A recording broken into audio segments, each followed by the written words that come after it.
Assalamualaikum warahmatullahi wabarakatuh. Perkenalkan, nama saya Ayub Rahman, SMM. Saya dosen jurusan Manajemen Informatika Polsri, peserta Latsar CPNS golongan 3 Kemendikbudristek angkatan 6 kelompok 4 tahun 2002. Baiklah, dalam kali ini saya akan menyampaikan rancangan aktualisasi nilai-nilai dasar ASN di jurusan Manajemen Informatika Politeknik Negeri Sriwijaya.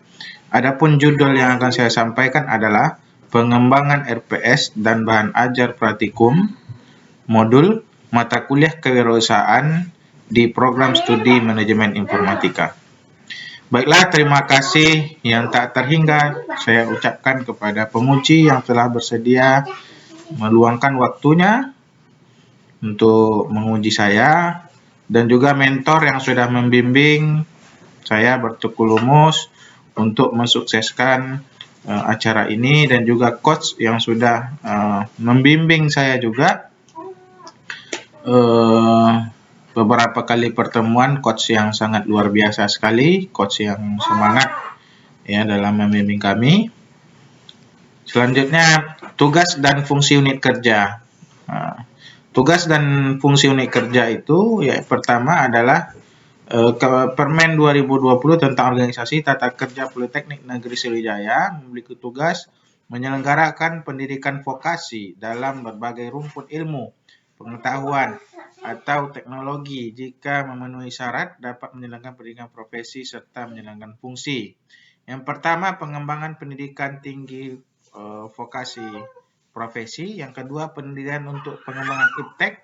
Yang ketiga adalah pengabdian kepada masyarakat. Yang keempat, pembinaan sivitas akademika dan hubungannya dengan lingkungan. Yang kelima, pelaksanaan kegiatan administrasi. Tugas dan fungsi individu. Jadi individu, saya sebagai dosen, tugas dosen itu yang pertama adalah pelaksanaan pendidikan, yang kedua pelaksanaan penelitian, yang ketiga pelaksanaan pengabdian masyarakat, dan keempat penunjang tugas dosen atau yang dibilang tridharma perguruan tinggi. Identifikasi isu. Jadi saya sudah mengidentifikasi isu, ada 5 isu yang saya identifikasi. Yang pertama, bahan ajar praktikum kewirausahaan yang kurang menunjang pencapaian pembelajaran secara daring berbasis kurikulum merdeka. Yang kedua, inovasi metode pembelajaran praktikum secara daring masih kurang. Yang ketiga, menurunnya etika berkomunikasi mahasiswa dan sikap etika dosen dalam pembelajaran daring. Yang keempat, menurunnya kesiagapan respon pelayanan di bagian kepegawaian. Yang kelima, kurang intensnya sosialisasi dan pendampingan penggunaan media pembelajaran bagi dosen yang telah berumur. Dari analisis ini, saya akan memakai analisis APKL, aktual kelayakan, problematik kelayakan. Ya.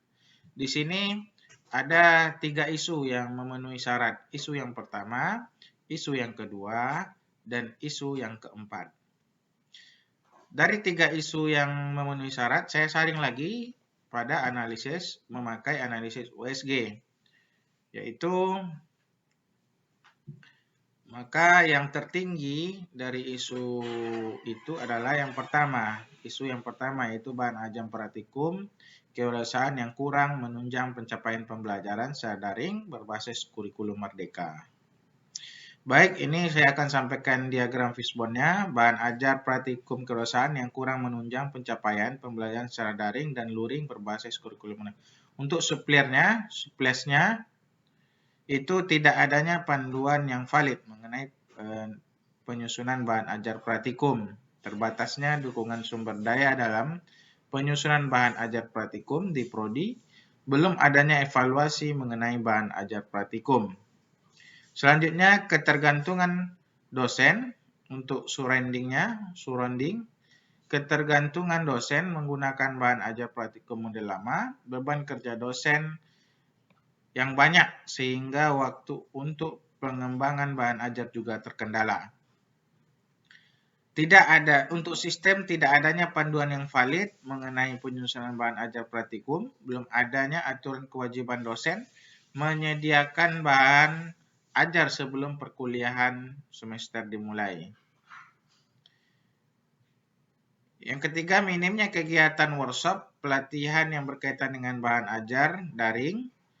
Perubahan kurikulum yang terlalu cepat mengakibatkan pemahaman dosen juga terbatas terkait kurikulum tersebut terbaru. Baik, gagasan pemecahan isu. Jadi saya menyampaikan gagasan pemecahan isu. Yang pertama adalah mengadakan forum group discussion dengan dosen pengampu mata kuliah praktek kewirausahaan. Selanjutnya melakukan survei terhadap kebutuhan fasilitas dan pendapat mahasiswa terkait dengan bahan ajar praktikum kewirausahaan yang sudah ada.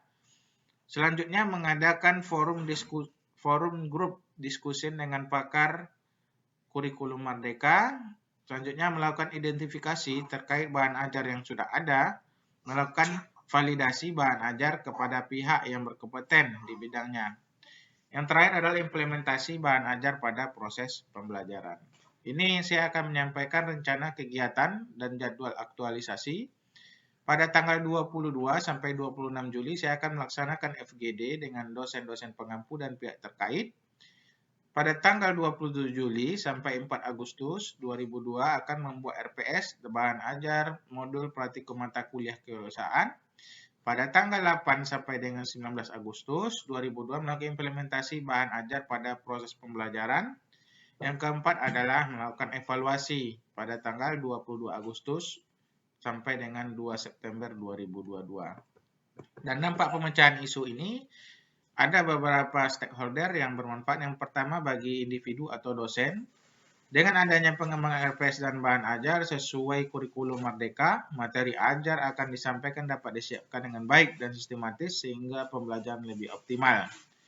Yang kedua, bagi organisasi, penyusunan RPS dan bahan ajar dapat meningkatkan pelaksanaan di bidang pendidikan yang mengacu pada standar mutu dan memenuhi standar pendidikan tinggi yang berinovasi dalam meningkatkan mutu dan kualitas pelayanan. Yang ketiga, bagi masyarakat atau mahasiswa, dengan adanya penyusunan RPS dan bahan ajar, mahasiswa menjadi lebih siap dalam mengikuti proses pembelajaran yang telah disiapkan dan disesuaikan bagi mahasiswa untuk meningkatkan kompetensi dalam persiapan menghadapi perubahan kebutuhan di dunia kerja sehingga bisa bersaing dengan baik. Identifikasi kendala dan rencana antisipasi. Ada 3 kendala yang saya catat di sini adalah yang pertama kesibukan pihak terkait, kajur informatika dan lain sebagainya. Bagaimana antisipasi kendalanya? Mengatur jadwal temu dengan pembagian undangan beberapa hari sebelum kegiatan dilaksanakan. Yang kedua adalah penyusunan RPS dan bahan ajar dengan kurikulum Merdeka, mengikuti sosialisasi webinar terkait penyusunan RPS dan kurikulum Merdeka. Yang keempat adalah penyesuaian materi diktat dengan bahan ajar oleh dosen sebelumnya, koordinasi dengan dosen pengampu sebelumnya, yaitu dengan kita FGD.